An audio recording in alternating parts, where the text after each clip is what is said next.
Finally এই যে মহিলার ছবিটা আপনারা দেখতে পাচ্ছেন, এনার নামে কিন্তু সাইবার ক্রাইমে জিডি করা হলো।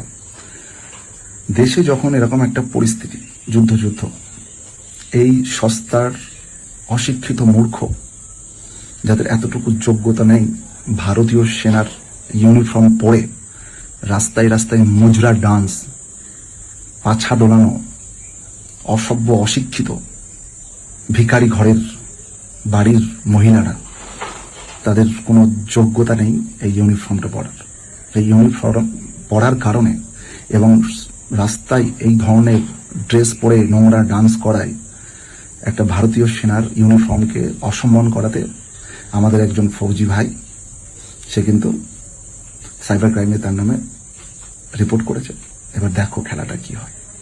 ভিডিওটা যদি ভালো লেগে থাকে তো প্রচুর পরিমাণে শেয়ার করুন। যদি আপনি একজন নারী হয়ে বা একজন পুরুষ হয়ে আপনার মনে হয় যে যেটা করেছে ভালো করেছে, কারণ এইভাবে না করলে আস্তে আস্তে আমাদের সমাজ আরো খারাপের দিকে যাবে, আরো নোংরার দিকে যাবে। তো যদি আপনার মনে হয় ঠিক হয়েছে, তাহলে একটা ভালো মানুষের পরিচয় দিয়ে ভিডিওটাকে প্রচুর পরিমাণে শেয়ার। নমস্কার।